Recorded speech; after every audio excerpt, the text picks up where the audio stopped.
All right. Hello, everyone, and welcome to another Spectator Mode Podcast. You're joined by your host, Gitsilius, and I'm joined by I'm tired of your stuff, Keith, Scott, Smoky Scott, and mall enthusiast Kevin Kelly. I would say I'm more I'm more of a mental breakdown. Wow, I need a break, Keith. So you just which is like almost similar to regular Keith, but with more depression. Yes. That and was he's depressed because he found out that that Ken's throw loop is gone, and now he has to like actually learn a fighting game. But you don't really need to do that. Don't worry about it. You play Ken. I mean, I don't play Street Fighter like that anymore, so it's okay. It's okay. But yeah, I mean, it's a joke. So other than that, man, I thank everyone for coming. But no, don't fuck with Ken. Don't mess with Ken. Leave him alone. Seriously, don't stop messing with him. Stop. He's fine. He's broke as it is, so we don't broke as it is. Yeah, anymore. He's on the streets. You know, Terry Bogard has a job before him. Just let you know that. What? Pizza? Pizza. Has Terry ever had a job? Fisherman, pizza boy, air pilot, construction worker, burger enthusiast. You know. But I mean, it's worse for Ken because Ken was rich and now he's got. Exactly. Are they ever going to finish that storyline? Like, seriously? No. They will. No. The question is, finish is not the word you want. Continue, yes. You'll find out Street Fighter 7 if Ken gets his job and or his fortune back. Stay tuned. There's going to be some loophole, you know. Karen Kazuki is going to, like, step in and, just... bail him out. She'll make everything right, you know. Yeah, we'll have Street Fighter 7 where Ken does die, and then Street Fighter 8 where he gets where it's been actually revealed that he was just on the run and declared bankrupt. Street Fighter 2010. Y'all remember that game? That was nothing with Street Fighter. Nothing. There we go. There we go. And speaking of things we're going to talk about, man. Let's talk about this is for the July weekend, so let's talk about anything we're playing, watching, cooking, and or eating during this weekend. So let's talk with my favorite mall enthusiast, Kevin Kelly. What's you been up to for the 4th of July weekend? As a fellow American, you are. You know? I'm a rental American, okay? Rental? Oh wow, you're too good for the freedom and liberty. Yeah, exactly. Whole lot of that going on this weekend. Yeah, we got liberty. Yeah. We got free healthcare, so what do you think? We got free healthcare. We next time we're working on it. We'll get it.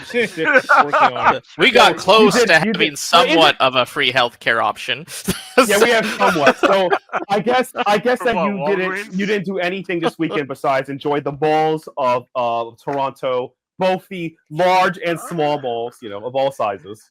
I did the Canada Day stuff early in the week, but I went to this random ass bar nearby, and they had I guess they had a free barbecue almost every week. Like I'd always ride by there or even pass by there, and it's predominantly white, so I try my best to just say, okay, you know what, they're doing their thing, they're European. Parle français, or they were cool. They're all right. I mean, they're Portuguese, I guess. Like okay. Because it's like parle français. I would have told you to dip. As a Haitian, you can't be there. Nah, man. So that was all right. I mean, I had a steak. What did I have? Steak, chicken, some sausages, all that shit.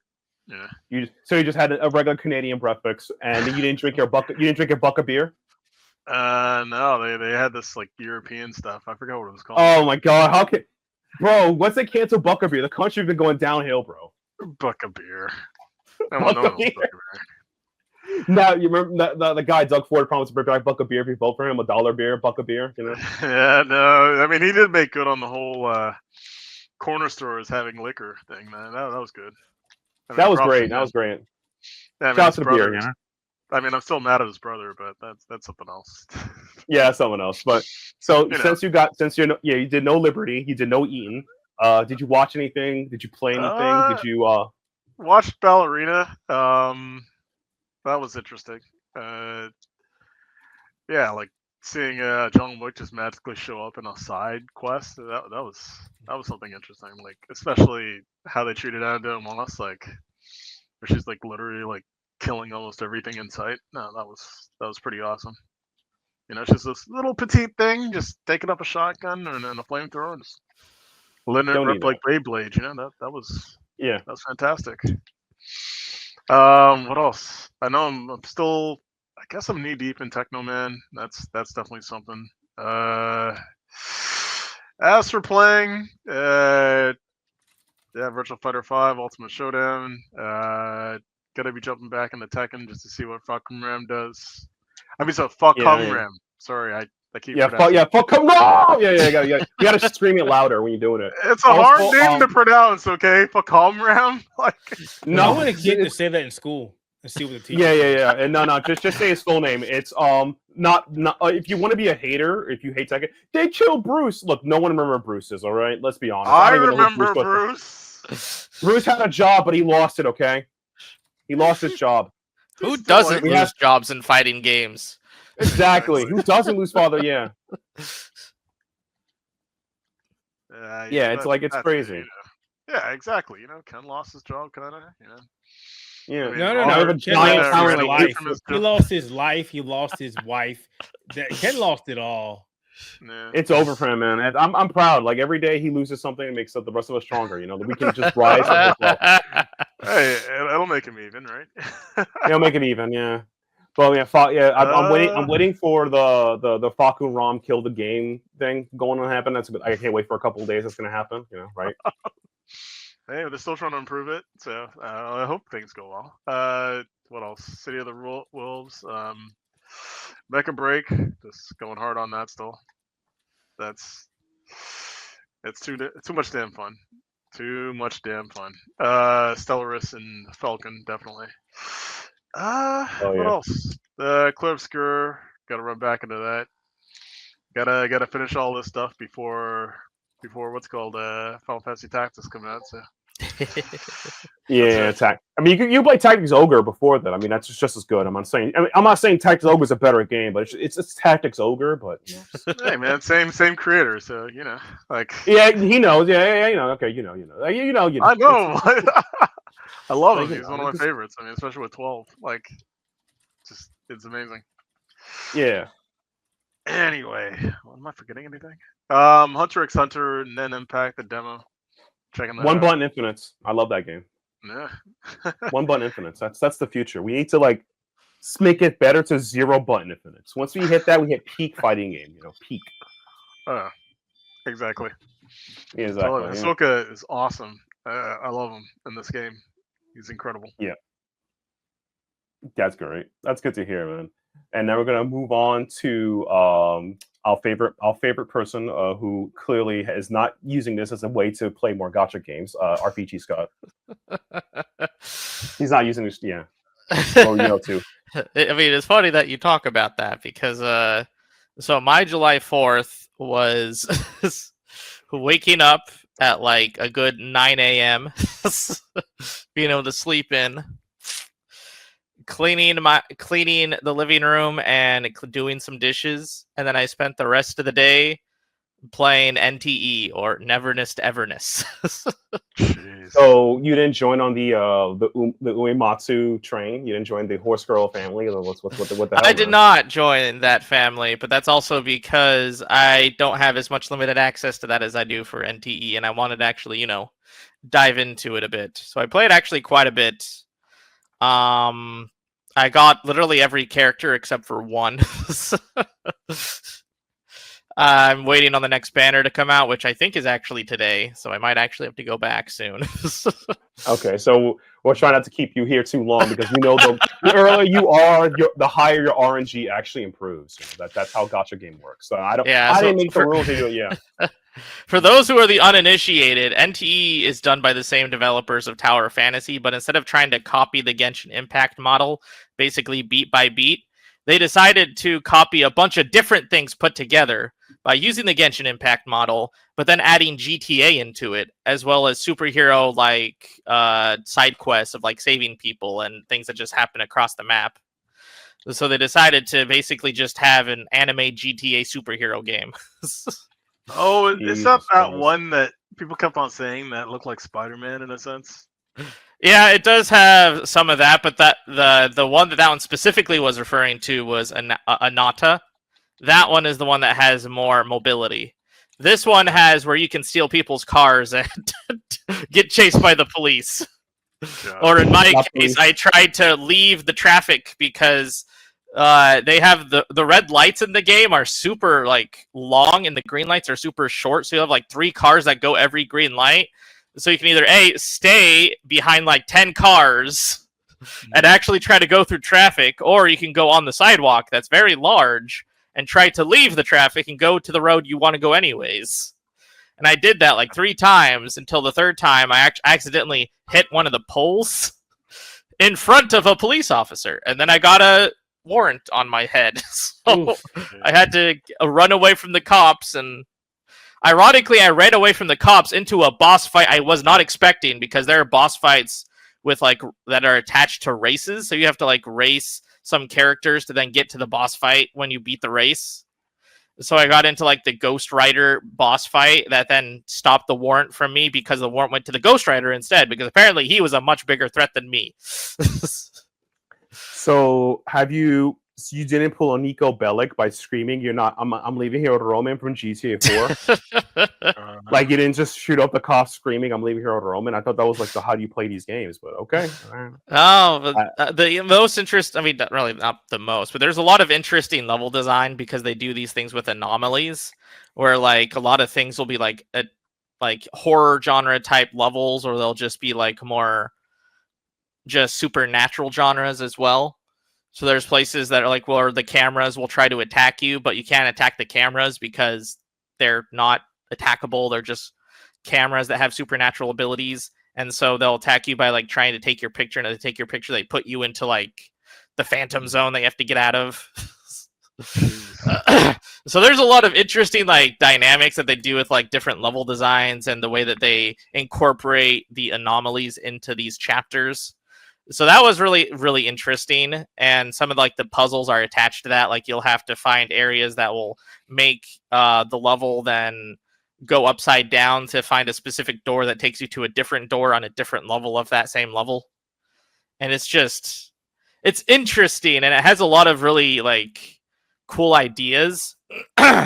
But at the same time, it almost feels like they're throwing so much at the game that you aren't sure what it's trying to be. It's just like you are both trying to be GTA. You're also trying to do like Alan Wake 2 level designs. You're also trying to have your Genshin Impact and Zenless Zone Zero fight styles. And at the same time, you're also like doing like somewhat unique ways of transitioning between characters. So it's just like there's all these like elements in the game that I feel like some people might get confused, or some people will go for one specific element that they like this game and then not like some of the other elements that are inside it. Like, there's definitely going to be people who want to get onto this game because, hey, anime GTA, what can you say? And then they're not going to care about anything else of the game. They're just going to go get all their money into the vehicles and put all their stuff into customizing their own house and real estate and buy up all the property they can. And there's going to be the other side of the characters who actually care about the story and actually want to dive into the supernatural elements and the anomalies. And there's going to be the other people who just do it for the gacha. That sounds fair enough. Which is, the gacha game curse. I definitely am not just in for the gacha, but I will admit the gacha system in this game is actually really fun to watch, because it actually looks like you're on a game board rolling dice and getting the characters on the actual Monopoly board. Wow. So it's really like the game has, yeah, I was gonna say the game sounds like I could see why people get confused with the game, because it's adding a lot of elements of other gacha game. It feels like they're taking the widest swing they can get to get somebody. I'm like, I don't know if that'll work for them, but I wish them success, because that's a lot of swings they're taking.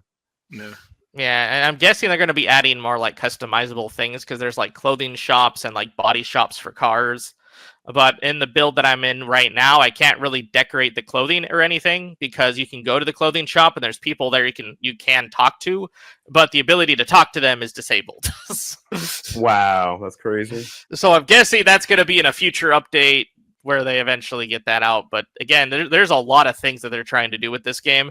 I just hope that they eventually get what they want out of it. So that was basically, that was my entire July 4th, because my wife was working the entire day. She came home at 8:30 p.m. and we just went to Shake Shack and got a shake and a burger and just watched fireworks. Yeah, Shake Shack. Great. Oh yeah, I forgot. I did try that out last weekend, actually. Oh, how'd you like it? How'd you like Shake Shack? How you like some Liberty Burgers? Liberty Burgers. The double stack was pretty cool, actually. Yeah. Definitely give you that. Yeah, you can get like the smoke stack, the double stack, or the shroom stack. The chicken nuggies are actually really good. I actually get the new. I don't know if chicken poppers or what they call the chicken nuggies. Actually, really good. And I'm not saying that's a chicken nugget connoisseur. Just they're really good. Okay, try the nuggies. Yeah, it's weird with Shake Shack because they have different like specialties depending on where you go. Like in Portland, they have a bunch of like mushroom fries and mushroom burgers. Whereas here they have a bunch of like spicy barbecue chicken burgers. Oh my god, bro! Over here we got chicken sandwich, chicken nuggets. I was in Boston. They had no, Boston was almost the same as New York, but they had they had like authentic smash because they'll press it in front of you, like the fresh smash. That was a thing. But it's like, damn, I need to go to Portland, man. I got I love mushrooms, man. Mushroom burgers great. Oh man, I need to go to Portland. Anyways, outside of NTE, one of my friends actually went to Japan about 2 months ago, and I finally met with him yesterday as he brought me a bunch of things that not a bunch, just really 2 games. One of them was this beautiful Warriors Orochi collection. We got a Orochi 2 Ultimate, and Z, which is basically all the Warriors Orochi games except for 4 because 4 never were released on the PS3. As expected. And the other thing I got, which I didn't bring in my computer room because I was ripping it onto my hard drive, was Dot Hack Fragment.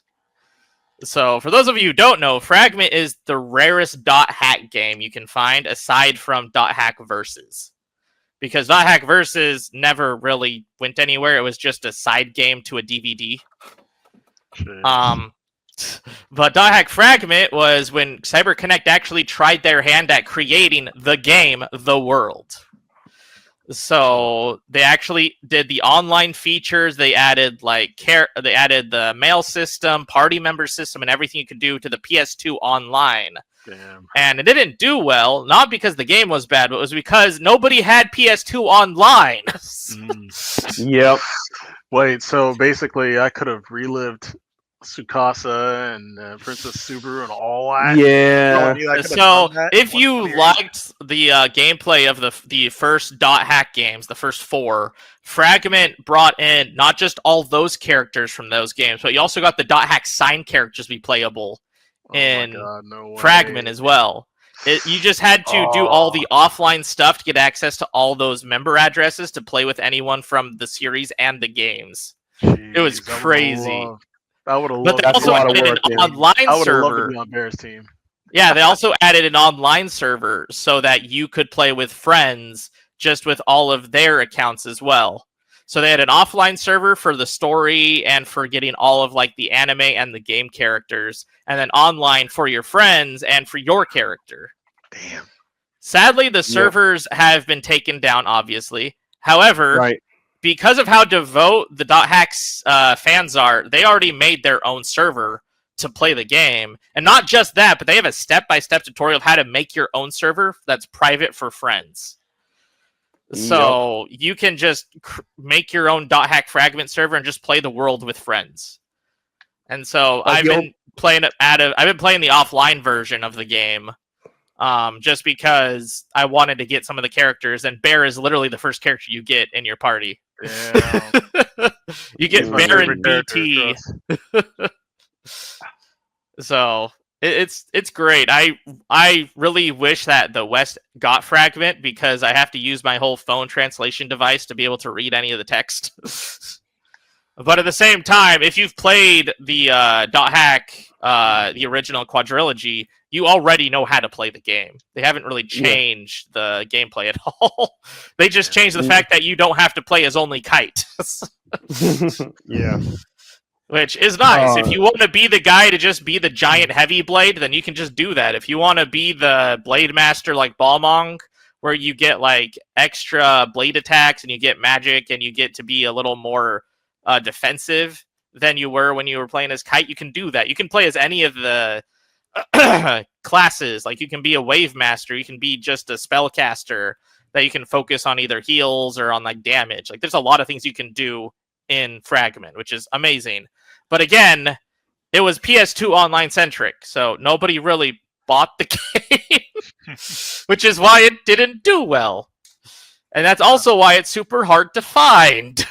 Oh yeah. Yeah, it is. It's they kiboshed the whole thing. I wonder why this company called Bandai Namco would do that. Yeah, Bandai didn't have any faith in the Dot Hack series after that, which they don't really have set faith in a lot of their IPs. It's just kind of this weird conundrum that keeps happening over and over again, even when the IP makes money for them. Like this game called Tales of Rise sold over like 2 million copies in like less than a year. And his DLC sold 3 million, and they just don't know what to do with Tales series, you know? It's so weird, right? Yeah. But outside of that, the one thing I did get to finish is Dragon Ball Daima actually this week, which took a while because my wife wanted to watch it with me, and she hates binging. She likes watching 1 to 2 episodes at a time. Understandable. And so we had to take it slow. But we finally finished Daima. Yes.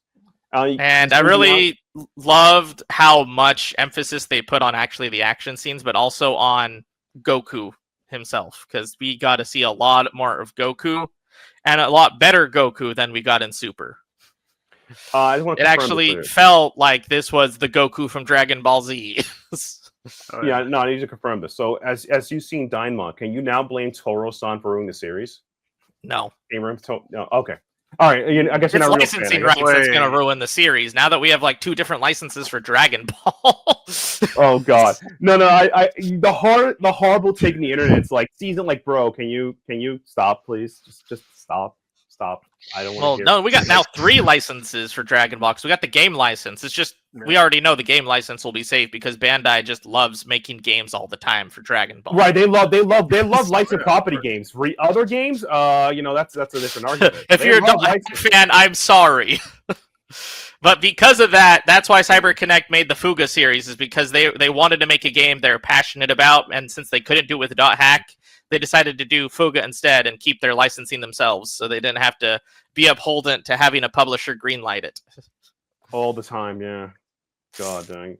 And speaking of upholding all the time, I'm upholding my 4th of July weekend. I held it down by making some smash burgers, good time. I saw the family. My brother told me that you will never ever be a real gamer, and then threw tactics over in my face. I'm like, how could he say that? Even though I'm the one who bought it for you, but okay, I just hurt my feelings. Jeez, he also said, "Is it?" Yeah, exactly. Yeah. Which one? Which that or did he get pissed off? Knights of Sidonis. Knights of Lotus, right? Lotus, yes, Lotus Sidonis, Lotus. It's also Black Queen. I have Knights of Lotus. I can show you it. That's the one. I know. I'm making fun of the name because it's like I change it every time. It's a joke. It's like Sidonis. It's Cadonis, Adonis. For the RP fans out there, Knights of Adonis. That's Lotus. I love it. I know. Like, part of me wants to shit on you for it. Like. But you really can't if I already know too. Yeah, it doesn't work if I know. You can exactly. If I said tactics uge, then yeah, you can shit on me because I'm not gonna do that. I'm not gonna go that hard. Uge. But no, unironically, I saw the family, had some burgers, really good. It was a good time. That was cooking again. And I was like, had to do something. I watched nothing but YouTube videos and horrible compilations about people. I fell down a rabbit hole of a YouTube video of finding out who Pirate Software was as a person. And apparently he is a Nepo baby. Yeah, he's a Nepo baby, and he never learned to code. He never coded anything. He still tried for it. So I learned that. I'm glad you see that. He's never a developer. He was never a developer. He's a wannabe. Yeah, so therefore he's a business developer because no one does develop games. Therefore, it makes sense. It fits the whole package. The whole package. You don't have to make games to be a developer. Like you don't have to do math to be an accountant. How is it that Blizzard happens to constantly have this kind of a thing that happened where they had a developer or a developer for like a year to 2 years in their team and that couldn't code, and then they get released and just make their own kind of weird right-wing grifting platform? God, they're 2 for 2 for that right now. They're 2 for 2 for that. So that's what. And games I've been playing, I have been playing a lot. You can check out the streams on the Outerhaven YouTube page. Odin Fall. I'm playing some Evercore Heroes Ascension. I've been playing a lot of just old Capcom, old shoot 'em up, beat 'em ups, everything, doing all that. Playing some card games. I've been playing a lot of Final Fantasy 14. I play some Marvel Rivals, and I'm standing by my actual opinion. Marvel Rivals, the people who play Marvel Rivals are not mentally strong people. I think you can win half your game and be mentally stronger. I mean, like, having humility, accepting defeat, or saying positive things. Some people will defeat themselves even when they're winning. I'll give you a heads up. True story. We had a game. This support player was getting killed by Spider-Man, who's playing Invisible Woman. This person was bad at Susan. I mean, bad, like the shits. Never used the vortex to pull Spider-Man in the sky. Never booped them. Just the shits. So I politely said, "Hey, swap out to a different support." Didn't want to do that. Then when we won, talk shit says all DPS couldn't kill. We won the game. What do you think happened? Americans. Classic. Yeah, you have to understand. Mentally weak. No comment. I know. As a residential American, you understand that. And like I say, if you go, as a residential American, you can keep that.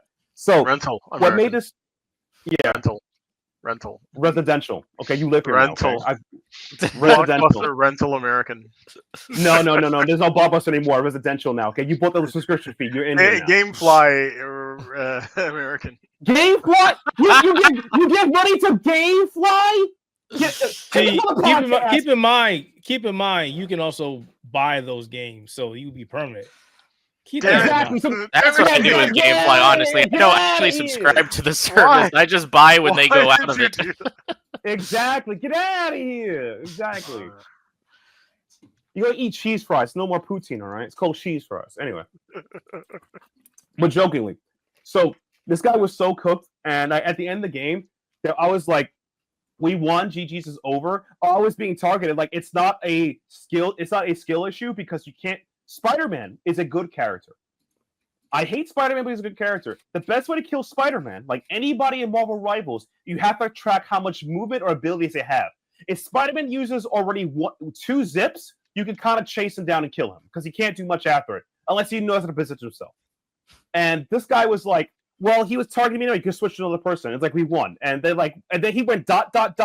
Well, he was targeting me anyway. Like I left the lobby, and like this guy mentally cooked himself. Like, we won, still complain. Classic American, 4th of July. Even when you're winning, you're still a loser. America! Yeah, time to punch him in the face now. Yeah. Time to punch those commies in the face now. So that was my 4th of July weekend. Just standard gaming. Met the family, made some smash burgers. Had a good time. Saw the folks. It was great. I play a lot of video games. I'm Final Fantasy 14 is having a tombstone grinding soon for the new patch, so I guess I'll be on that soon. That's gonna be fun. No, it's not. I'm gonna be queued like 2 hours. Okay, that's not gonna be fun. Okay, so that's that in a nutshell. But other than that, just mostly just vibing, cooking, eating 4th of July weekend. Had a good time, and that's about it. So now, as we try to hopefully not dampen the mood, Depressed Keith, what do you got for us? For you don't want to talk about it?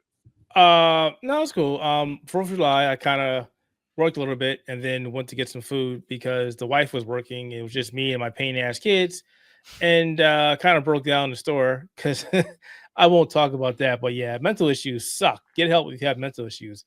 After that, I just came home, cooked the dinner, then locked myself in my office and just played games for a little bit, watched a little bit of TV. I don't remember what it was. It was basically whatever was on. I think at that point, the TV was watching me. That's a scary part. Say again? That's pretty scary. Like I'm not going to talk about depression, zombie state, the same thing. It's like you will watch someone's watching me, all you just hear the static. It's nothing like sticking in. It's just there, It's like it's just there. It's just background noise. Let me see if I can turn my light back on because I'm fighting. Nope, this fly. No, I don't care. This fly has been bothering me for the last hour now. He just won't leave me alone. So if you see something zipping past my face, this is damn fly. He's really driving me crazy. Tried to play some Nightreign, could not do it. Was frustrated. I pretty much waited for the wife to come home. Waited for the wife. The one on side went for a walk. I don't really like holidays, but I'm not really with family or with my wife. My son is not really helpful because he's only 17. He doesn't understand. And my daughter's pretty much, I don't care about you. I'm out for me and myself and my friends. And she goes out. Jokingly, this is me saying as a Caribbean and American. That's an American thing because if I ever did that, my father would actually choke the life out of me. I mean that quite seriously. He would actually harm me. If he asked me, "Hey son, do you want to go out and grab food?" and I say no, I'm dead. That means you better come out with me. That's exactly what that means. Like I'm dead. I'm legit dead. Like he's like the Homer Simpson. Yeah. There's Homer Simpson and Bart Simpson. No. Wait. I'm sorry. More enthusiast Kevin Kelly. Caribbean parents don't choke you out. They beat you. Okay. There's a whoa. Calm down. I can't say that. We're on YouTube. They convinced me with violence. Say that. Wait. Well, we live in America, so they understand what that is now. Come on. Now. Yeah, they convinced me with violence. Okay, come on. I can't say if I don't get child services on them. I don't let that happen. Come on. I love my parents. Please help me. So that was pretty much it in a nutshell. It wasn't a very eventful 4th of July. The next day was much better, obviously, but 4th of July sucked. It sucked. Let's move on to the first topic. Oh God! Let's move on to the first topic of the day. So, speaking of terrible things, we're continuing the crash out. So apparently, this game called Mindseye, it sucked. It was really bad. Apparently, Lord. I don't know how that happened, but. Let's put it in a nutshell. This game was made by the guy who made Grand Theft Auto the series. Is that what it says on the cue card? Scott, can you confirm that? Cue card? That's the first one. Yeah, that's the cue card, right? The cue card did say that he did make Grand Theft Auto, right? That's what the cue card says. Like he himself, he and his two hands made the Grand Theft Auto series. Clearly, yeah. Okay, so we're right there. Yeah, so. God, this game's crash out. How did you guys the guy? How did we get here? How did this happen? Let's get all that, man. You guys are wearing Mindseye, correct? I just want to hope I'm with you. I don't understand. I've talked about this game enough. I don't know how we got here. I don't know where. I think a lot of it. Okay, so first of all, when I heard about this before the recent stuff happened, I kind of blamed the public because they never said it was going to be like GTA, but because, he had an attachment to GTA that people assumed that it was going to be like GTA. And that was the first thing. The second thing is when the game came out and it ran like ass, played like ass, and he wouldn't take responsibility that, hey, we designed a bad game. No, It wasn't our fault. It was the kids' fault. Everybody sabotaged the game that we developed. And that's when you go, hold the hell up. How this happened? Sabotage your game that you made in your own studio, and it's our fault that your game sucks. Mm-hmm. Wait, what? How does that work? What? Yeah. The crazy part about it is that people were leaving the game, the people leaving the company, he clearly didn't have a staff. In my opinion, the reason why they compared it because he did lean into the fact that it's made by me, Grand Theft Auto man, me, Subaru. He literally did it. It was me, Subaru, and it's a terrible game.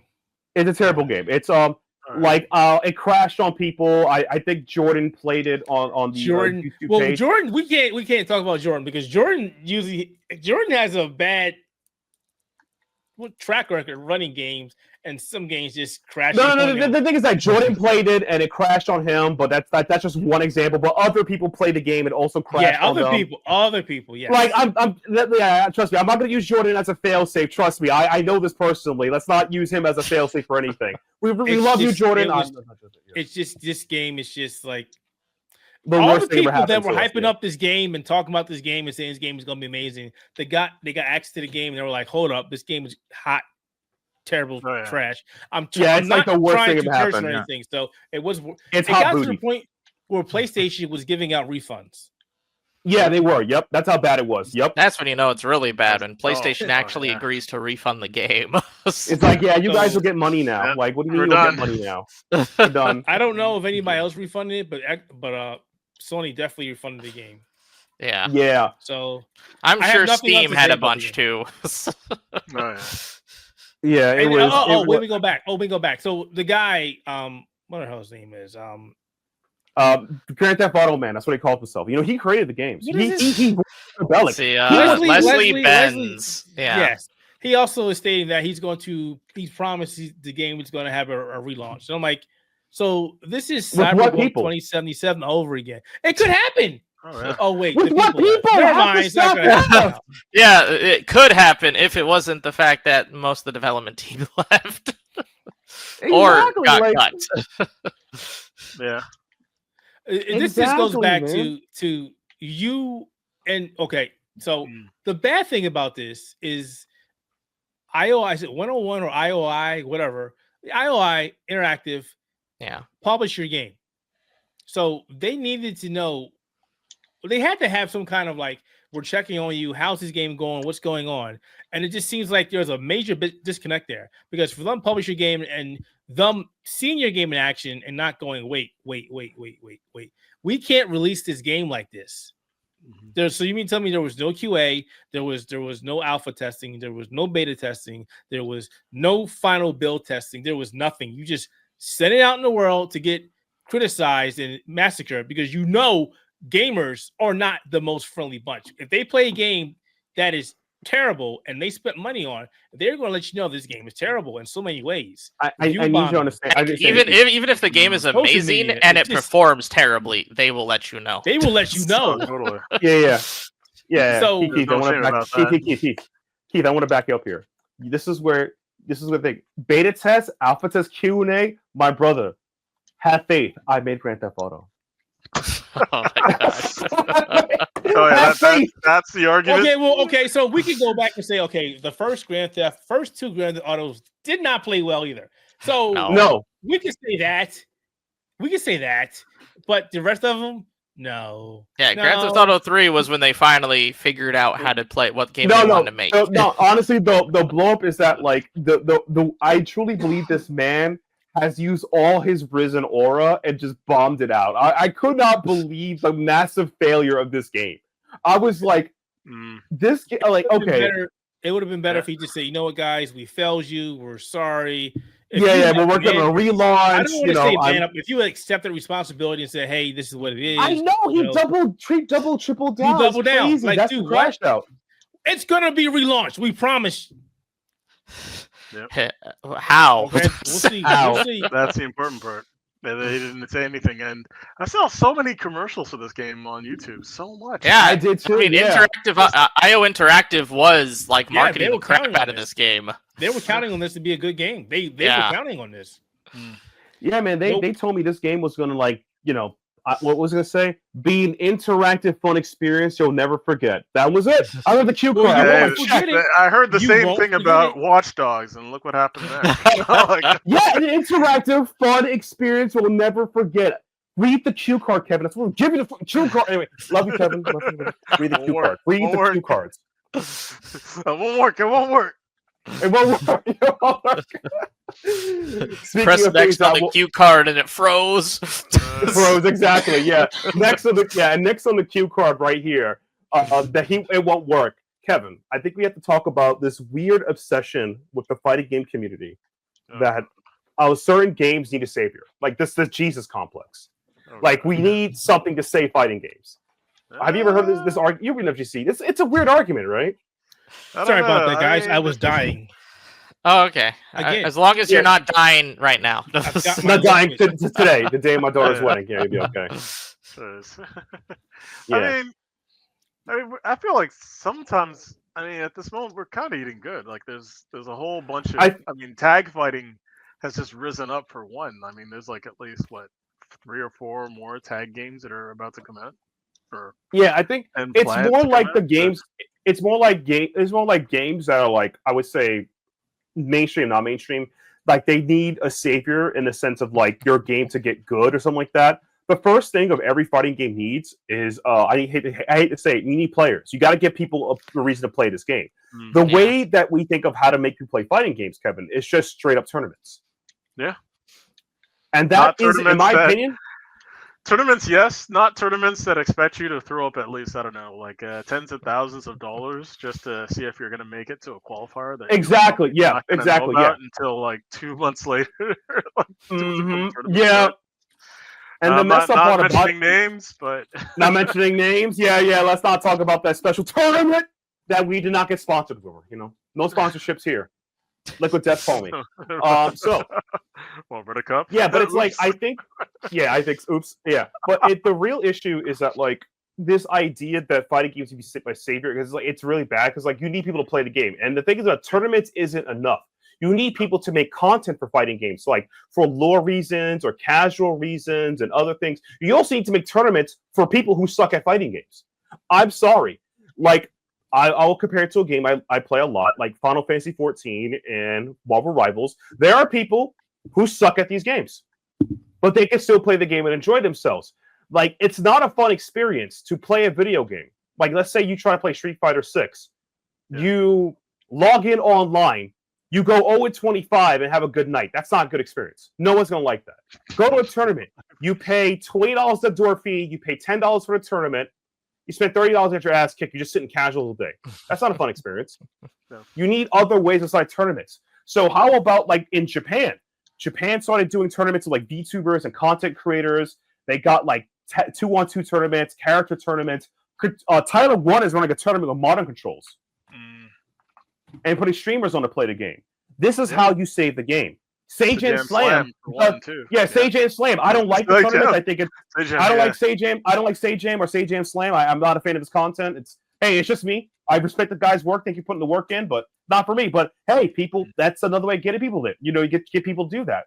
That's how you save fighting games, and this is what I mean for smaller communities too. Like, you need people. You can't just say, I need, unironically, Reynard to play King of Fighters and win every tournament, get people to get it. That's not good people play. That's not good people play King of Fighters. No. You can't just. You can't rely on.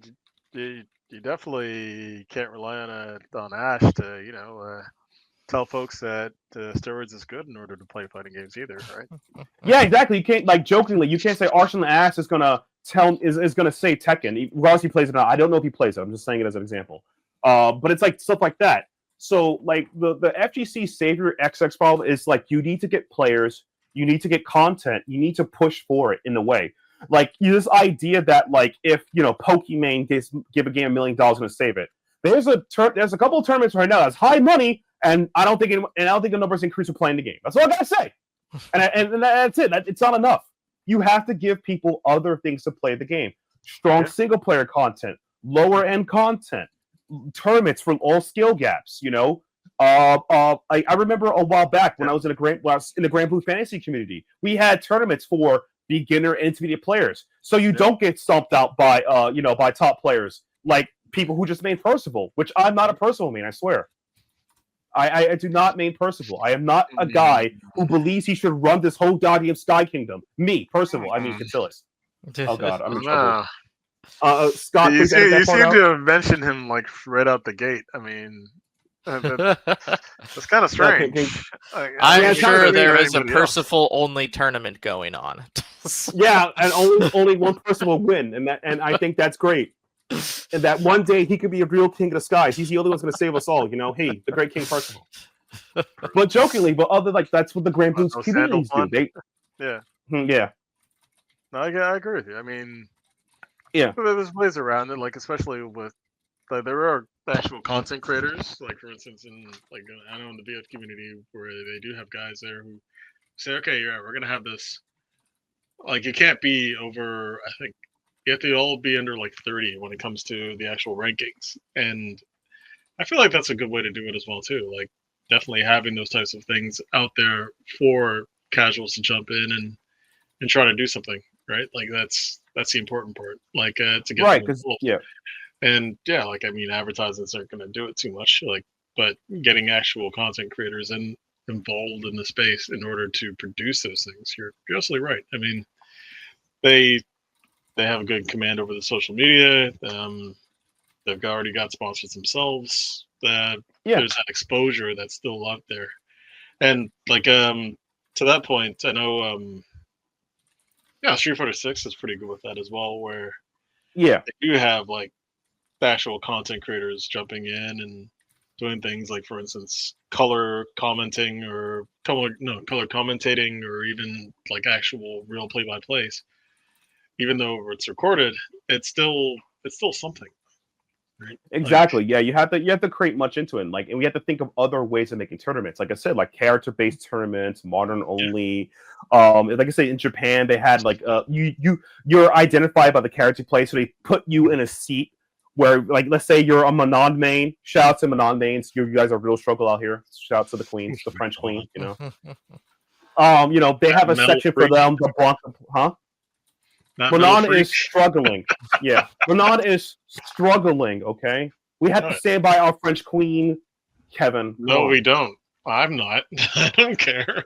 Kevin, all right. So this is don't care for Manon. Don't care for Marisa. All right, so this is the part of the stream. This is the part of the podcast we kick out Kevin and replace him with Don Cheadle. Keith, can you just call Don Cheadle to get here right now, please? Yeah, if I had that kind of connections, I don't know. Everyone loves Don Cheadle. He'll know that. Oh my God, it's my friend Keith. It's my friend Keith. Yo, if I had friends like that, well, yeah, we'll just leave it at that. All right, jokingly, but on a serious note, even though that it's fair that Kevin hates strong women, strong muscular women. That's how it is. Strong women who need no men. I use Chun-Li, okay? I don't understand what they. That's not the real thing you can't use about. That. You can't use that, Kevin. That's just like, well, my friend's black. You can't use that. Exactly. Yeah, exactly. You can't use that. Come on. But in a serious note, they have sections made up by characters. They put and they make you watch it and engage. These type of ideas and terms can help the scene out to create experiences. And that's what I think is important to help the fighting game grow better. We don't need a savior. We need to build a community. That's what I think the problem is. I don't like that XX game. Like, to save, City of Wolves, we need a Sage Jam Slam. No, make your own Sage Jam Slam. You want to save Melty Blood? Make your own tournaments to sell people. You have to do the work to do it because that's how it is. You can't. But if you're only doing it to get results, you're going to fail. It's not going to work that way because, let's be honest, there's like 30 people playing Melty Blood, and two of them are probably Neko Arc mains, and they should be banned from life. But that's just me, Yeah, Neko mains should be banned. I don't care. They're not bottoms here. They're menaces to society. They killed my grandma. I stand by that. Yeah, they killed my grandma. It has nothing to do with my grandma being old. That they did it. She did Nia, and my grandma just met God. That's what happened. Yeah, I mean, you're definitely right. Like you were saying before, once. Yeah, definitely the communities, but also the better majors for one too, right? That's exactly. That's important. Yeah, that's just like how I kind of feel about it. Like I don't like having a high end tournament. Yeah, go ahead. Don't some of the majors do that though? Like Combo Breaker does. Not really. Majors help promote the game and tournament, but people aren't playing. It's the pros playing at the high level. Marvel Rivals, there are tons of people at all ranks, scrubby, god tier, whatever. But there's a pro tournament. You can watch that, but it's still content creators and normies who still play the game. If your game is dominated only by pros and pros are playing it, that's a game for them and no one else is really engaging in it. You know what I'm saying? You have to get people to actually engage in it. Can I just, for playing devil's advocate here, shoot. Do you think people want to watch that? I'm just throwing it both ways here. So obviously people want to watch the pros because they're great. We want to see how good they are and their tech and everything, et cetera, et cetera, et cetera. Now with that same thing, God, this conversation really brings up an interesting conversation, and I don't want to say it, but NBA versus the WNBA. Exactly the same thing here. Not that the WNBA can't play because, oh my God, some of those players are freaking amazing. But it's coming down to the same thing in terms of audience and people watching the game versus watching an NBA game. Do you think people want to watch that? Not in being involved, but watching it. Yeah. No, the thing is that if you put something, people watch it. Yeah. The thing is that, it's not... If you're trying to say that, will I get 100% of the audience pool? No, that's not happening. But you get enough audience capture to watch it so they can engage in it. That's what I'm trying to get at. Well, that's what I'm getting at. Will there be enough people to watch it to be worthwhile? Yeah. That's what I'm getting at. Well, the thing is that how do you, joke aside, how do you measure that to a certain degree? Again, I joke, it's 30 people playing Melty Blood. That's not really true, but, But see, if you see, let's use Twitch as a measurement for right now. Hypothetical numbers, okay? Okay. Say there's 30 people playing Melty Blood, like you said. Okay, great.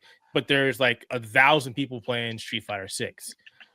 Typically, when you go to Twitch and you see the 1,000 people watching somebody play Street Fighter 6, you're going to gravitate to that person watching Street Fighter 6. Unless you're a big fan of Multi-Blood, then you're going to see who's playing Multi-Blood. But if you see that, A, there's either not a lot of people watching the stream, some people do that, or B, the person just isn't good playing the game, you tend to leave.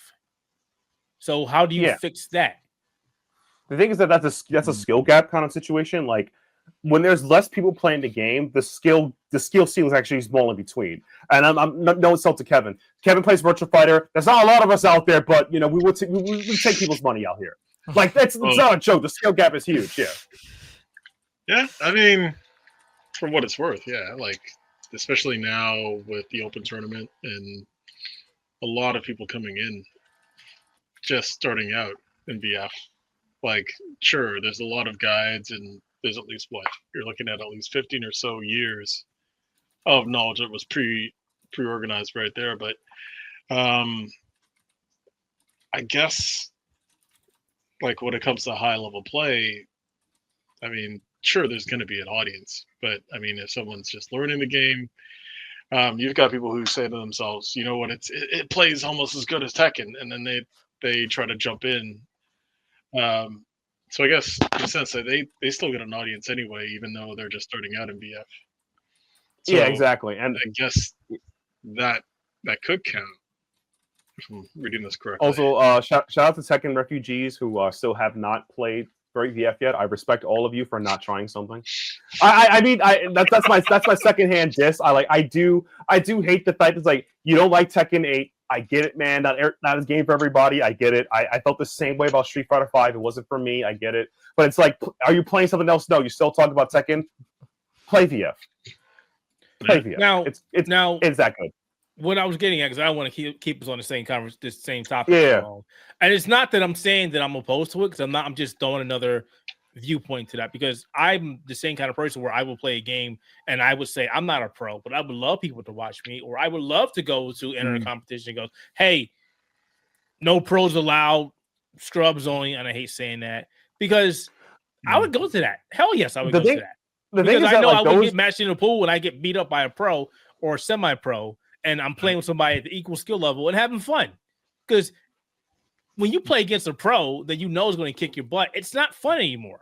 No, and like I said earlier in the conversation, that itself is kind of one of the core problems of people just make more tournaments. Making more tournaments is not a way to get more players, because again, you go to a tournament, you pay a $20 door fee, you enter the tournament, let's say it costs $10. I'm being nice here, that's not the average price. But you pay $30 to go 0-2 nicer than casuals. That's not a great feeling, because it's like you want to play the game not to win, but it's like, wow, this and by the way, even if you lose, it's like these guys are gonna take your lunch money, man. Some of these guys know that you're a scrub and double P on you, double perfect. You know they're gonna do it, and some of them will do as Kevin's real tactic is. This is what Kevin does. So after Kevin beats you in a video game, he'll go into Discord, tag you, and then say you're free. And then say that wasn't me. I did not. That's what he does. I said that's something that happened to me. Like, that happened to me. He's done that. Something I would do. I can't do that. He's done that. He's done that. Like, okay, he's been doing this for years. He's the Discord fighter king. He's been doing this Discord for years. Oh my god. This is how he gained his fame up. This is how he actually defeated the King of Toronto in 3F. That's the story I'm sticking with. He beat him, said that person was free, that person never came back. That's the story. No, that's what he did to me. Like, it's a good game, so it's nice. Right? Yeah, it happened to you. I'm winking right now. It happened to him. It happened, right? Of course, he totally did it. He just with no respect. I was pretty sad about it. I'm there, like, okay, I can swear to God, I was playing a good Street Fighter Alpha 3 game right there. But I guess for him, it's different. Discord fighters, man. That's what you were playing. And speaking of Discord fighting. All right, so we're going to talk to the RPG guy here. His name is Scott. He also plays card games, but unlike me, he plays multiplayer card games, and I play roguelike card games. So it's time for him to talk about his experience with Final Fantasy and Magic the Gathering. Now that you played a couple of decks, you got a commander decks, you hopefully battle the altar Yustola, the greatest waifu who ever existed. I sadly did not get Yustola. All right, so this friendship is over. Damn. I'm replacing you in these support saves coming. Kevin, you're on the podcast now. Scott, did you get There's Fran? a whole lot of replacing people on this show. I only today. got 2 commander decks, and that was 6s and 7s. So no 14. So you, I you did not didn't get 14 or 10. That is, I'm sorry, but they are still way too expensive right now. You didn't get Gal. No, they have a card for Galva's speech from A Realm Reborn. The card is the whole speech. Yeah, You I didn't get know, the it's speech? great. There's a lot of great cards in basically the entire Final Fantasy set. Honestly, real talk, it is. Yeah. Yeah. So yeah. So they have a bunch of like throughout the entire Final Fantasy franchise. And the 4 commander decks are basically the entries that have the most cards in the set. So you have 6, 7, 10, and 14 that all have just a tremendous amount of support and cards from that franchise's title.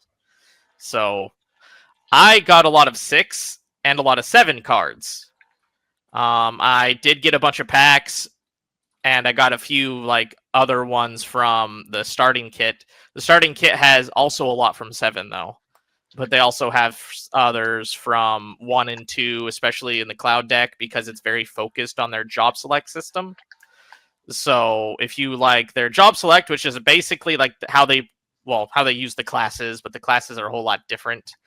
They added equipment so that you get like a +1/1 or a +2/1, and then you get like a own special ability with that equipment, or they'll just have you summon a 1/1 token, and that staff is just like your default white mage or default black mage or default warrior kind of a deal.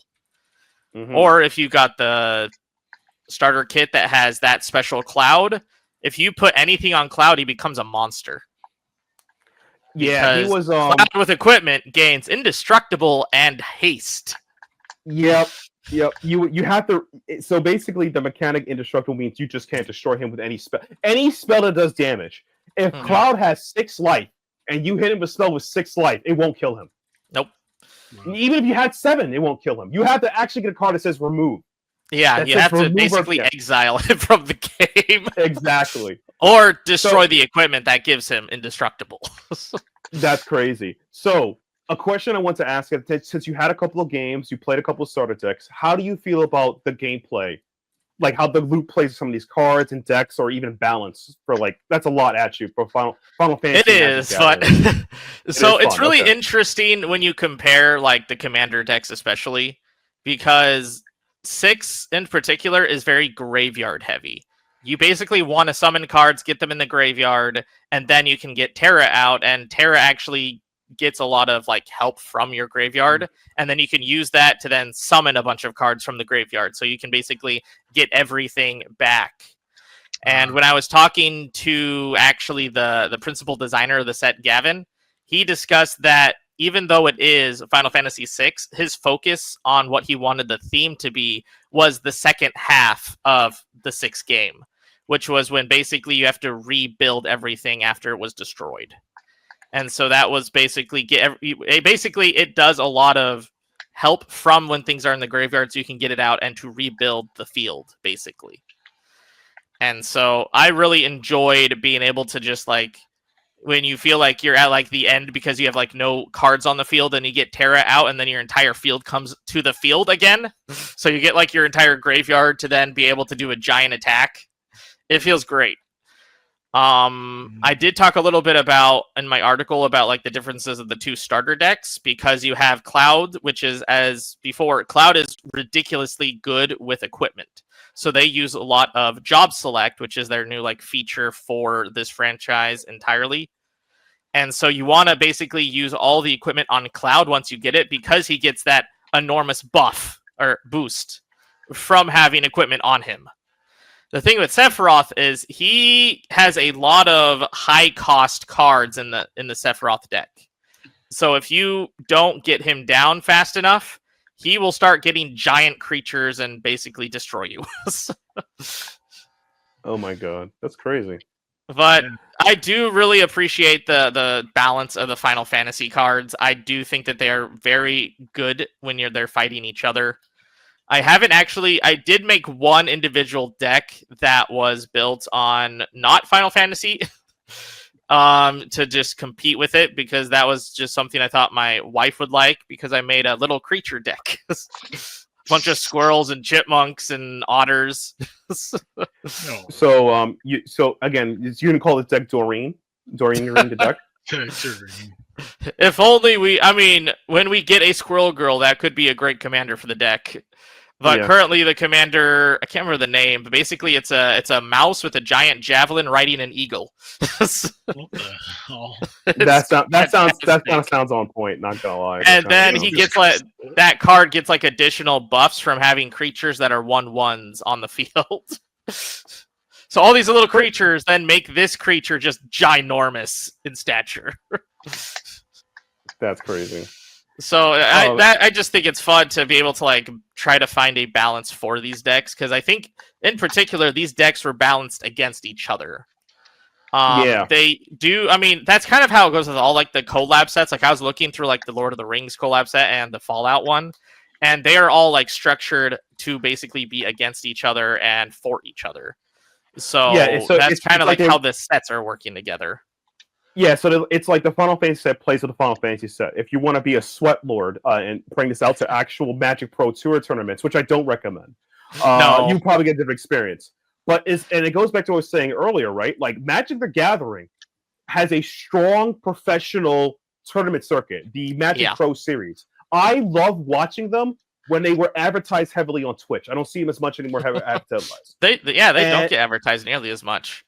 No, they don't. But that's the thing. Now they made these cards like from the Commander series, which I've always felt like Commander series was like if you play Hearthstone, like a wild format would play your old cards that it used to be, and play the old Magic the Gathering, the older set, or like in Yu-Gi-Oh with the Caverns, the Time Wizard format, where you can play your old cards based on that year. Those are fun. Like going back to the fighting game thing I was talking about, it's like you need to create content like this so people can play the game. I personally would like to buy a Final Fantasy 14 deck because I'm a fan, and I think that your Stola will actually save the world, and is the only person who's capable to do so. And she did nothing wrong, and Walker pending, but nothing wrong. She's perfect in every way. Okay, Mary Poppins. Take that back. At least she was there for me. You abandoned me in that tournament. You were like, I'm going to get some pizza. You never came back. I got jumped by 3 people. You know what I mean, Akira? I got jumped by 3 Akira mains because of you. All pressure. Wow. But, so that's great that you feel how you feel about the game and is it balanced. So how do you feel about, I believe the next upcoming set, or is it rumored, I don't know if it's true, they work Sonic and Magic the Gathering. Do you think that's a good mix? So they're doing, at least right now, or I guess their plan is, I think on the 14th, to do what's known as a layer drop, where they drop like, I think 7 to 14 cards from a collaboration. And this next set that they're dropping is Sonic the Hedgehog, where it's just going to be like Sonic, Knuckles, Shadows, Tails, Amy, like Rouge the Bat. There's a few other things they're doing, like Super Sonic and like the Chaos Emeralds, but it's not like a whole set.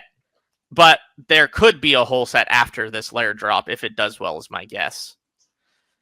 But I do find it's going to be interesting to see how these like 14 cards do work out with like everything else that's been dropping, because it's going to be interesting to see like how you can fit like a deck into this. Like if you try to make a Sonic the Hedgehog commander deck. Sonic. Because I'm sure that there's going to be someone who wants to do that, but they're going to basically have to restructure and create their own deck based on that, which I'm sure you can find, because Magic the Gathering has a lot of cards to choose from, and there is a lot of support and a lot of things that you can construct from its like existing library of cards. I mean, even when you look at like the Final Fantasy set, a lot, like there's some cards that are just reworked versions of other cards, or just the art is different, but it's the same exact card. And they do that a lot with like these collab sets. And it's because like a lot of their cards from the past still are extremely well balanced in the game format. So being able to also pull those old cards back, like the Secret Rendezvous card, that is the Final Fantasy VII card that's supposed to be like the date night and the saucer. That is a card that's been redone like I think 3 or 4 different art times with different collabs. So it's not very unique, but it is unique in the sense that Cloud has 5 different versions of it for himself. Where you have the girls, and then Barrett, and then Red 13. Yeah. No, Yuffie, damn. No, Yuffie is one of them. Yeah, you have part, Yuffie, Aerith, Tifa, Barrett, and Red 13 as options for the Sacred Rendezvous card. So they did that. They did not do Kate Sith though, which I mean, Kate Sith I think you could do in the remake, but you could in the OG 7. Mm-hmm. It wasn't very good because I think Barrett was one of my favorite ones in OG 7 because Barrett would just basically swear the whole time. Yeah.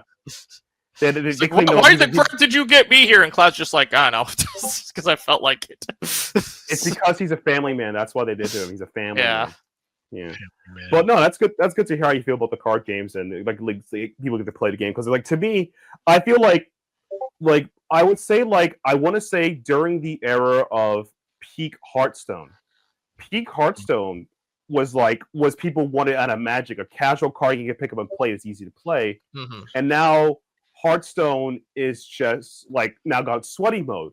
And I find it funny that it's still casually, but it's kind of sweaty because now people just use deck codes to play the game, right? Because every expansion now people they just copy paste decks. So. Exactly.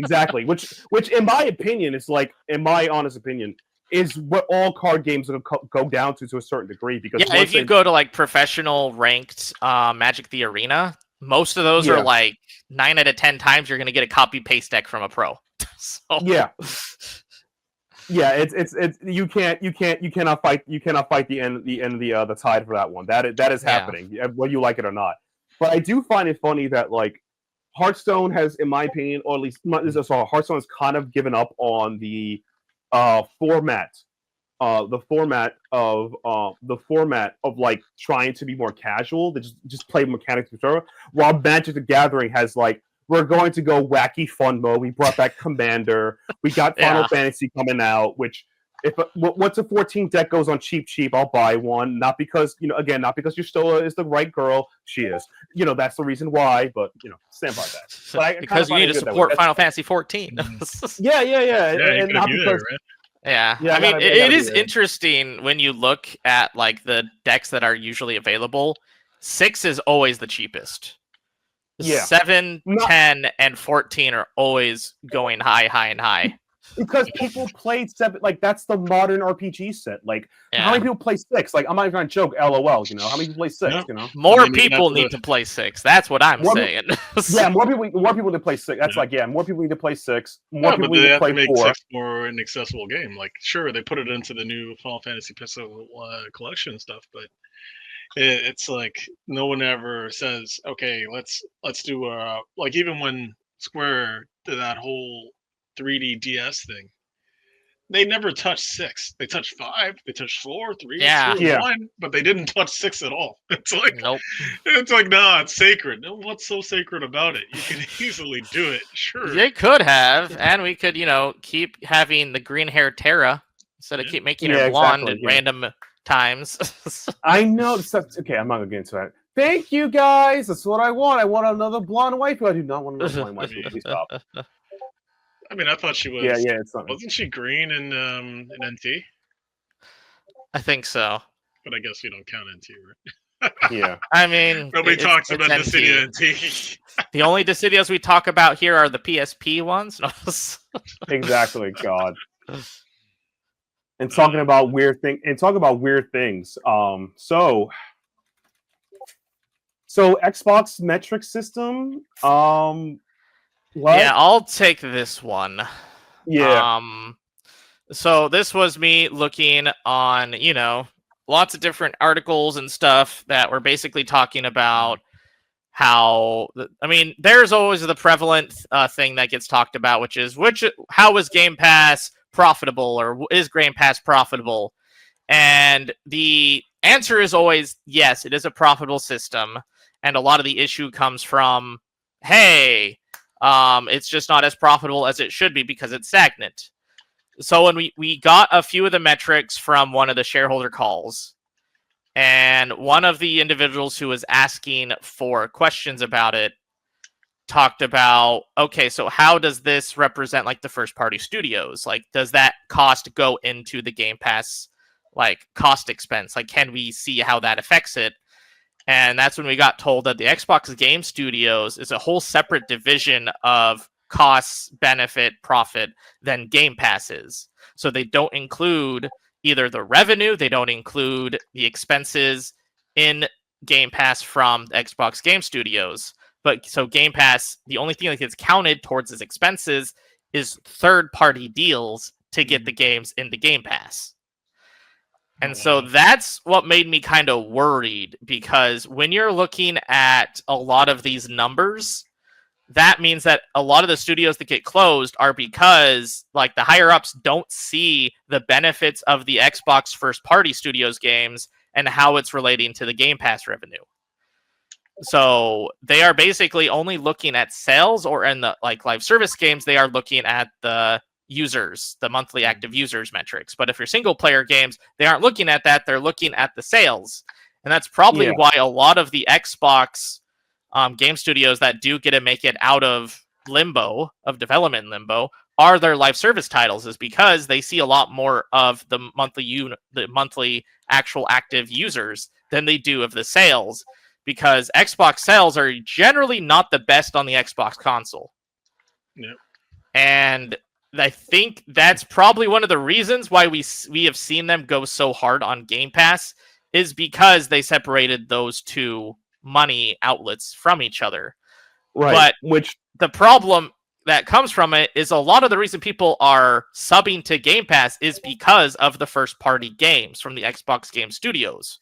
So separating those things is a very bad idea to do, because of course you're going to have managers focus on the one thing that's having profit and the other thing that doesn't look like it is, when in fact they should be a little more combined, so we can see how much money is actually being used to invest into Game Pass, as well as how much money is being gotten from their first party side. But it's not. And that's a weird way to measure your metrics. Yeah, exactly. Yeah, exactly. It's really bad, because it's like at the end, like because the thing is that they're okay. So, hi, Getsilius is an accountant in real life. I do money. This is why I talk about probability and outlets, and I also talk about this guy called Kevin who needs to turn off the Discord. But you know, anytime that gets it taken care of, you know, I always say that again. He's a residential American, so he's out to make that mistake. Rental American. Residential. You pay for American. GameFly subscription. You have Xbox Game Pass. You're residential now. Rental. It's residential. You pay for Game Pass. No. You're residential. You pay for your Game Pass. So the thing is when you measure in this type of format, you're trying to measure engagement. This is what marketing does. These type of strategies are bad for Game Pass because, as Scott pointed out, Game Pass is sold on two different things. They're sold on you're buying this massive library. You're also buying this massive library to also play games online. There's enough, I want to say, let's say 50-50, 60, let's say 50-50 for single player experiences and multiplayer experiences. Obviously, the single player experiences numbers will always be less than multiplayer because multiplayer is active. Again, one of my favorite games I've recently been playing is called Odenfall. Odenfall is not a multiplayer game, but I enjoy it until I beat the game, beat Odin. That is an experience because I purchased Game Pass for that. I purchased Steam to do that. Now, if you look at my hours with Marvel Rivals, I'm up to almost my 500 hours. Obviously, by metrics, Marvel Rivals is a game I play more often. Therefore, if you're measuring by that, obviously you can market me more and put more money in, but they don't value single-player games because they're looking at how long you play the game. So that means they want forever games, MMOs, live service games, etc. It also links back to what we talked about in the prior podcast, or at least a couple podcasts ago, that Microsoft is leaning towards more Call of Duty games. Why? Because live service games gets continuous numbers as long as content's being pumped. If I made a single-player game, let's just call the single-player game Perfect Dark, Oh, you just had to That's go gonna- there. I'm That game sorry, will you only can't la- mention that game anymore. That game doesn't exist. You can't say I'm that name sorry. You know anymore. what? In this example, it exists. Okay. It's Hey. the better Example, it timeline when exists. Perfect Dark Well- got made and the initiative wasn't crashed. Now, exactly. So if We'll bring Perfect up Dark was, Scalebound now too. Okay? yeah, no, Scalebound, you got ripped off. That's not happening. That was Kamiya should get shot in his legs for that one. He ripped you guys off. That is not. He ripped you guys off. He ripped off Microsoft big time. That is not cool. You come on, you know that's facts. He gave you a game. He took the money. Audi 5. That's the most scumbag thing I heard in my life. He Audi 5. And then, as much as people don't like to admit, he kept leaving it so ambiguous that people were like, "It's Microsoft's fault. It's Microsoft's fault." And then when he finally came out and went, "No, it wasn't really their fault." Exactly. Why do you think Bayonetta was so good? No, No. Yeah, exactly. I mean, he made Bayonetta, but Devil May Cry is better than him, and he hates the guy. He used to sound pretty better over him. So keep that as it is. So anywho, in this world, Perfect Dark exists. So Perfect Dark, if it was sold on Game Pass, whatever, may get a bump and tick within the first 3 months. Maybe a couple of streamers play it, and after people beat the game, it stops happening. What the hell's going on from there, right? So I'm sitting there reminding you to put D&D for your profile so people don't hear what's going on. And as you get D&D'd in Perfect Dark, the numbers dry up. For Microsoft, that's a terrible investment because they don't care about that. They want you to play Perfect Dark forever because they think of it that way. This is one of the reasons why I think Game Pass is booty. I generally believe that buying games and owning it is a better metric than swapping up that way. If you make a game that's multiplayer, the metric they are using are correct. Right, Scott? Yeah. If you're playing Final Fantasy 14 and grinding out the Extreme Trials and Dawn Trail and Orculate and anyway, you're grinding out the extremes. Obviously, the numbers matter. But if I was playing a single-player game like Final Fantasy VI, the number of people who purchase the game is a bigger deal.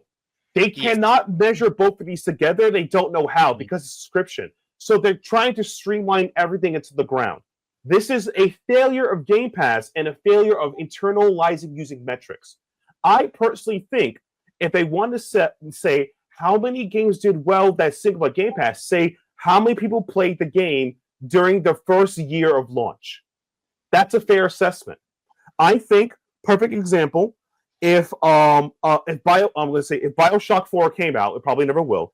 But if BioShock 4 came out, and I said BioShock 4 sold well on Game Pass, had played Game Pass, I would say in the first quarter it had 3 million users. In the whole year, we got 10 million people who played BioShock 4 on Game Pass. I cannot say concurrently because that's a crazy thing to say.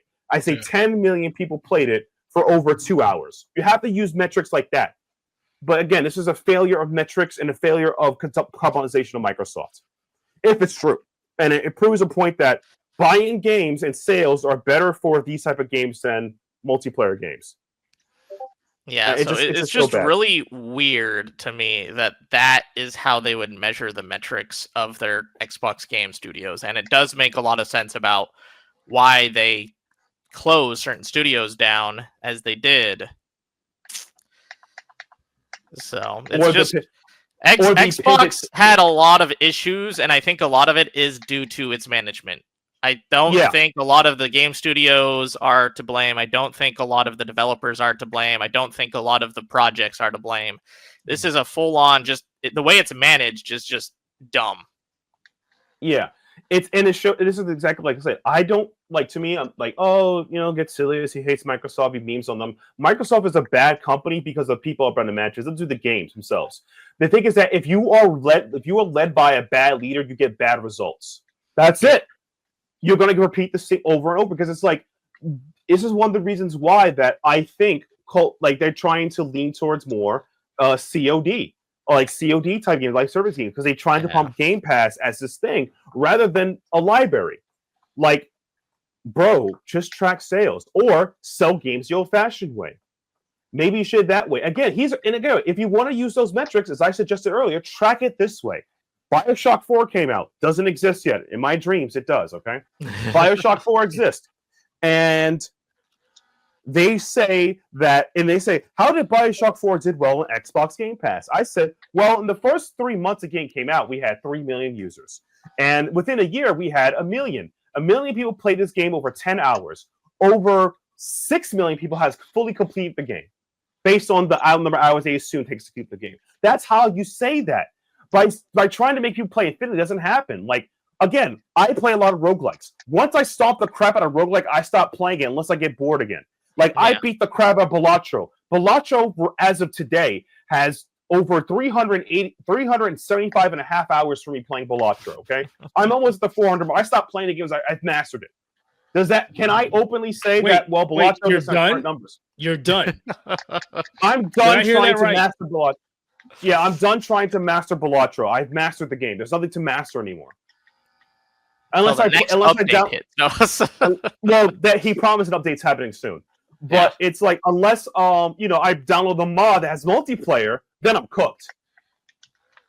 But in a serious note, that's a metric you can use that. Like, yes, like Get Silius has played Balatro for over 380 hours, 375 hours, 9 hours, whatever. I played over 300 hours, and his active player count was this much XX for a year.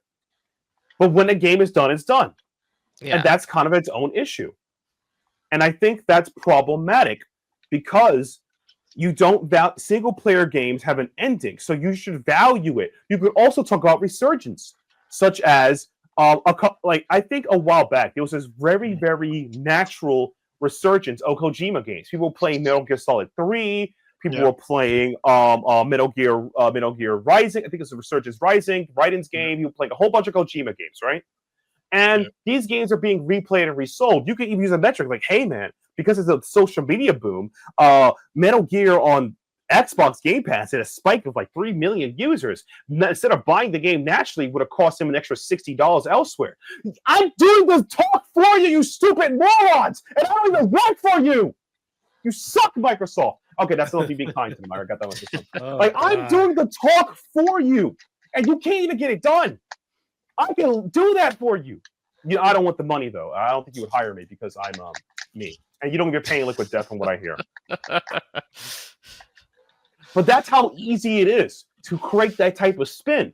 Because at the end of the day, Game Pass is trying to showcase the number of people who play the games, a number of people who are active users in certain things. You should be able to categorize and quantify your data in so many ways that you can sell it to investors. And the fact they're unable to do so and doing this, if allegedly this metric of just active players is a waste of the potential they have. And I think Keith will have to agree with me with that one, because even I know you have to agree with that one, right? Why wouldn't I? I don't know. Some people say that you love Xbox too much, that you're an Xbox Game Pass fan, that Xbox did nothing wrong, that you could be that guy. What timeline is this? I'm firmly against Game Pass. What? This was the time. I don't even pay for my Game Pass. I use my reward points. I don't pay for Game Pass. Okay, yeah. This was the timeline where and I have Game Pass. I don't even freaking use it. Oh my god, that's terrible. Yeah, this is the timeline where you kicked me out of the podcast and replaced me with Don Cheadle. That was the timeline. Well, I can still do that if I can ever get a hold of him. But I don't use Game Pass. Yeah, but I have a whole lot of issues with Game Pass as it is, as it's technical as a service. Yeah. So we'll just leave it at that. No, yeah. But Kevin, Keith, because of engagement, you definitely agree with how I look at the numbers and assess it. Like, you want to make these numbers because I'm being real business here. You have to present it to people, and active users is not a great way to sell it. Do you think right now, Final Fantasy 14 has a small dip because Dawn Trail is in its mid patch, right? Do you think it's great to say, I have 30 million people who's playing my game right now? There's a better way to sell that. Or there's a small dip in I think the reason why the FGC Saviour complex is feeling bad because there's a less dip of people playing the game online in Street Fighter 6. People are saying there's less people playing it. I'm it's always been that way. It's up in waves, you know? Yeah. Like people playing it I like day one patch note, then patch note's gone. People like doing whatever. I like, all the stuff like, I don't know, like City of the Walls, or like, oh my god, it's almost as close as it is to Mortal Kombat 1. It's like, but Yeah, exactly. Metrics. God, but metrics. Yeah, I feel like people don't know how to explain metrics or spin it, and I think that like if this is true for Microsoft, this is another L for them because it shows how lazy and competent they are of trying to sell numbers to their investors. There's so many ways you can sell. You need to quantify this data. You need to create proper spreadsheets. You need an accountant. You need someone who understands X values and functioning. You need a guy who loves Liquid Death too much and who's not sponsored by them. Please sponsor me. I need it, man. Sponsored by Heat. I'm running low. Huh? And a guy who apparently doesn't have Don Cheadle on his call. I thought you guys were tight. Yeah. He's your favorite actor. Well, well, we'll leave that alone. Well, well, Cheadle isn't your favorite actor? well, Oh my god, dude. I don't think I have a favorite actor. Oh my. Yo, you know what? Kevin, can you like bust out the Canadian dollars to help us buy Don Cheadle for the next episode? I mean, at this point, they're probably worth more than our bring up dollars, the right? RPC? Canadian dollars. Yo, bro, call I can the swear roll to God, your money is like what? Let's see. 73 cents is like what? $2 Canadian. You're telling me Canadian. Look, Jeez. you guys need the inflation, okay? You get to use your bank for other things besides paying for housing and schools and strip malls where people do kick flips, okay? Do a You get to use barrel that roll. money for something important, Do a like getting barrel, Don yeah. Cheadle. Huh? Oh my God. Start using your money the right way by getting Don Cheadle on this podcast. Oh my gosh. But I my mean, I God. was looking at reaching out to people to come on the podcast for interviews. So, if we could ever get a hold of his publishers or anybody who deals with them, hey, it's just a joke, but could you come on? Could you Could you come on for a bit? Hey, I mean, Could you stop by for 5 seconds? Hi, it's me, Don Cheadle, America's favorite actor, and just be like, oh my God, it's Don Cheadle! that close-up Jordan guy got Method Man and Donald Glover to try to impersonate him. Oh So, my hey, God, that's crazy. Sky's the limit, right? Sky is the limit. Sky is the limit, man. But all seriousness, I guess unless we have anything else to more talk about besides FGC. I have something to talk about. Ooh. I have something very to talk about, and it's just frustration for me. So, if we are ready to go, and we can close out from here. So, I was kind of not showing my face because it's can fly. I didn't cuss. Just The enemy don't fly. stop flying in my face like nonstop, and it's just getting on my nerves. So, Yeah. I won't show my face. So, as you know, there's a game I like to play. It's called Elden Ring Nightreign, and I play a lot with casuals and randoms because I can't get a team together because I don't know for one reason or another. But I have soloed most of the bosses, so I like to play online with various people. However, I'm running into this issue now where people pick these characters, usually the character I like to play, and they can't play the fucking character. So what do? They constantly screw up.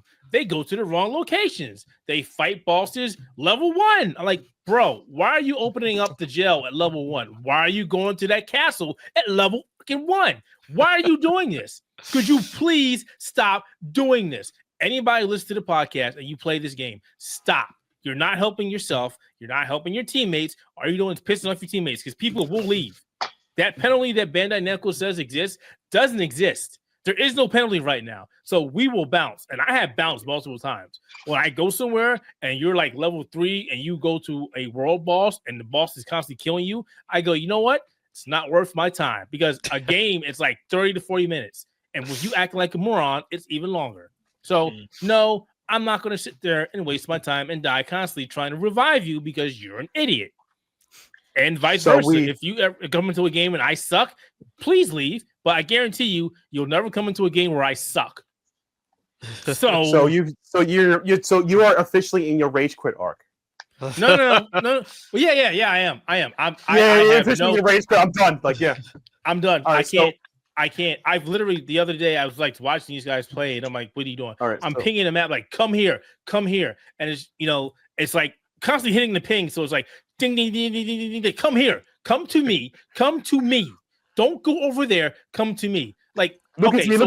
I'm the player now. To break it down, there's churches so you can get extra flash so you can heal, right? And they want to go down to the boss areas. Like, bro, you haven't gone to any of the churches. And at the beginning of the game, I'll get close to a church. I'll peel off, go, you know what? Church is over here. I'm going over here. I want to heal. You might want to go do that. No, we're not going to do that. We're going to go to the castle. I need to get weapons. How about we go over here first to get weapons? No, I'm going to over here. You can't go over there because you'll get your ass kicked. But then they keep trying, and they keep trying, and they keep trying. Which makes it worse is the first time you die, you lose a level. So it's like, have you not learned your lesson? Don't do it. Oh my god! The sad part is this is one of the reasons why, like, I joke about this. It's like, so one of the things I want to do is hit Celestial or Eternity for All in more rivals. But if I want to do that, I want to queue with a friend or someone I could trust, because randoms are randoms, and that's the thing I feel. And it feels like the more and more you get at certain games, like the random factor is just bad. And I wish there was more punishing penalties for randoms in all video games, because it's like it's not fun. I will say that I've ran into some great randoms. Like literally, we've. Oh no! But like there's a certain like, yeah, you could get that, but it's like, how many times like I can play 15 games and get 5 people know what they're doing, and the remaining 10 is the worst experience of my life, back to back, like that record. Yeah, like the first last week, the latest Everdark Sovereign boss was released, and the first time I tried it, me and 2 other randoms, we struggled because we didn't understand how to fight the boss. Once we figured it out, we took the boss down. It's like, all right, we did this. We literally did this. We screwed up everything, every possible way. We figured it out and we took him down. That's good shit. And then like the next 5 games, like, what the hell is going on? And I think a lot of players come to this mentality where they get a good weapon. They're like, oh, I'm invincible. No, if you don't know the mechanics, you're still going to die. Please stop. Please. That is it. Exactly. It's not get good. It's not even to get good. It's like, pay attention. Do what you need to do. Stop doing dumb shit. Because I'm leaving. I am done. I am officially in my rage quit mode. If you go to the castle level 1, I'm not even gonna waste my time. I'm gonna leave and go play another game. That's just rage dumb. Don't do that. You know what the sad part is, though? It's like I do feel that what you said earlier about, like, you know, just because weapons win the game. Like I had tons of roguelike games I played where I was like, oh, the game is over cruise control, and I still lost a run even though I had all the pieces there. Like, yeah, you can still have the god weapon and still lose. Trust me, you could do everything right and still lose. You gotta put the focus up. Yes, exactly that. You have to do that for the love of God. Yes. All right, I'm done. Oh, we've officially can end this podcast. We can go back to our lives.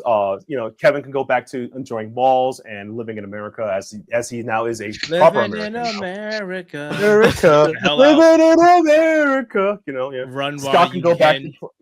Scott can go back to playing Horse Gotcha, the greatest, which is the greatest game ever been created, obviously. And Keith can go back to rage quitting until he gets a proper lobby. And I will go back to drinking liquid death and cursing out my teammates in Marvel Rivals, as any good top player would do in my status. The term is you are a ducking scrub. Is that the right term there, Keith, Kevin? Is what you say? Ducking scrub? Is that the term you say? Ducking. Ducking. Yeah, ducking. Oh my god, I can't even wait to start playing Mecha Break with Kevin. I'm sure it's gonna be worse. Oh my god, it's gonna get worse. It's gonna be hilarious. And speaking of things that won't get worse, but doesn't Mecha Break have voice chat? It does. Yeah, it does. Calmway. It's time to bring the 360 lobby back. Oh my god. Yeah, 360 lobby, baby. Let's go. Bro, why are you doing that? What are you doing? Stop doing that. I'm expecting like 3 hours worth of slurs straight up as an experience. Like, finally, we're back at gaming, boys. We're back where we belong.